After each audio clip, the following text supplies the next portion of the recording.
कलयुग में यदि कुंडली का कोई भी ग्रह, एक ग्रह अगर आप ले लें जो आपकी कुंडली का स्वामी ग्रह कहलाएगा, तो वो ग्रह व्यवहारिक रूप में केवल राहु देव ही हैं।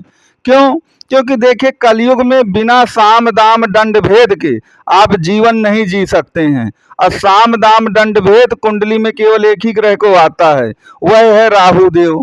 तो राहु देव का परिवर्तन जो होता है वो हमेशा सभी की कुंडलियों के लिए बहुत ज्यादा लाभदायक या हानिदायक हो सकता है।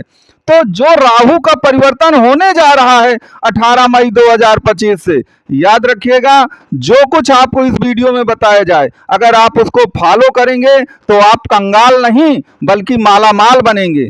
जिस तरह आपने साढ़े साथी में कंगाली को झेला है क्योंकि आपने राहु के नियमों को फॉलो ही नहीं किया है, और यदि आप उसे फॉलो करेंगे, उसका अनुसरण करेंगे, तो याद रखिए आप माला माल बनेंगे। तो कैसे बनेंगे माला माल? तो सबसे पहले याद रखिएगा कि राहु देव मीन राशि को छोड़ करके कुंभ राशि में प्रवेश करेंगे।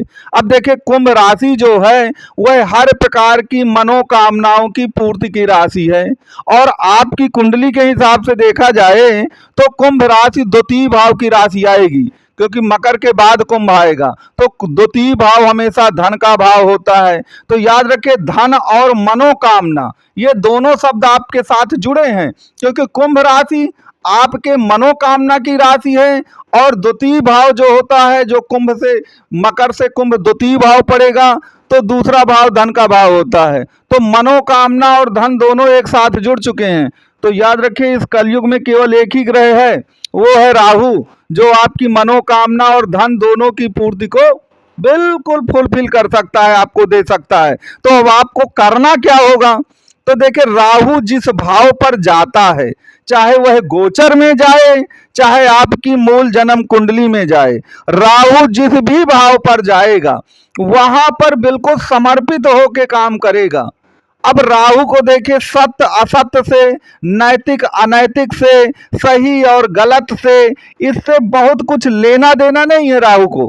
राहु को केवल एक ही लेना देना है कि मेरी मनोकामनाएं कैसे पूर्ति होंगी और मेरी जो धन की चाहत है वो कहाँ से पूर्ति होगी। तो जब द्वितीय भाव पे राहु 18 मई 2025 से आ रहे हैं, राहु का परिवर्तन हो रहा है, तो आपको करना क्या है? आपको करना एक ही काम है कि राहु समर्पित होके तो काम करते ही करते हैं। उनको अमृत पीना था तो उन्होंने कितने समर्पण भाव से भेष बदल करके अमृत पी लिया था। तो बस आप मेरे कहने का तात्पर्य समझिए कि मैं कहना क्या चाहता हूं।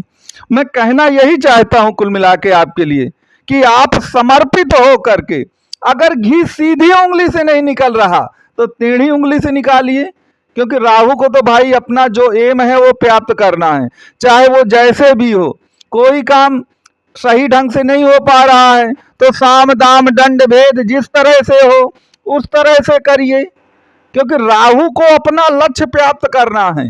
वो कहता है अपना साध, जो आपके जीवन का एम है उसको प्राप्त करिए। साधन क्या अपनाते हैं इससे कोई फर्क नहीं पड़ता है। तो देखिए, इसका कहने का मतलब ये नहीं है कि मैं आपको कोई अनैतिक बात बता रहा हूं। आप कुल मिलाकर के राहु के समर्पण को जरूर फॉलो करिए, और राहु का एक ही कहना है कि भाई जैसी परिस्थितियां हैं और जैसा युग है उसी के अनुसार काम करिए। अब जरा आप ही बताइए कि आज की इस कलयुग के युग में कौन सा ऐसा व्यक्ति है जो 100% नैतिक पथ पर, 100% सच्चाई के पथ पर चल करके जीवन का सब कुछ प्राप्त कर लेता हो। कहीं ना कुछ दाएं बाएं तो हर व्यक्ति इस जीवन में व्यवहारिक रूप में करता ही करता है। मेरे कहने का तात्पर्य ये नहीं है कि आप भी ये सब कुछ करते ही रहें। मेरे कहने का तात्पर्य यही है कि राहु जो कह रहा है उसको अपनाइए। जैसे राहु एक बात हमेशा कहता है, आप जानते ही हैं कि राहु बहुत सीक्रेट प्लानेट है, बहुत मिस्टीरियस प्लानेट है। तो बस आप जो भी काम करिए थोड़ा सा उसमें सीक्रेसी मत बनाइए। ऐसा नहीं हो कि आपने कोई भी अपनी योजना जो है वो अभी बना ली है थोड़ा सा, लेकिन आप उसको एग्जीक्यूट करने के पहले ही सबको बताते चले जा रहे हैं। तो अगर आप कुल मिलाकर के कहने का यहाँ पर मतलब समझिएगा कि राहु बहुत ही गुप्त ग्रह है, तो वह काम भी कुल मिलाकर बहुत साइलेंटली करता है। अगर आप साइलेंटली काम करेंगे तो निश्चित तौर पर आपको लाभ मिलना ही मिलना है। इस बात को आप जरूर ध्यान दीजिएगा। अब यहाँ पर एक चीज और याद रखिए, क्योंकि कोई भी काम करिए तो पूरा 360 डिग्री में करिए।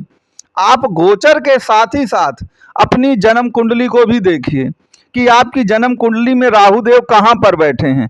अगर राहु देव मान लीजिए आपकी कुंडली में नवम भाव पर बैठे हैं, तो नवम भाव जो है वो दान पुण्य और धर्म कर्म का भी है, और अब वो कुल मिला के गोचर में दूसरे भाव पर आ गए हैं।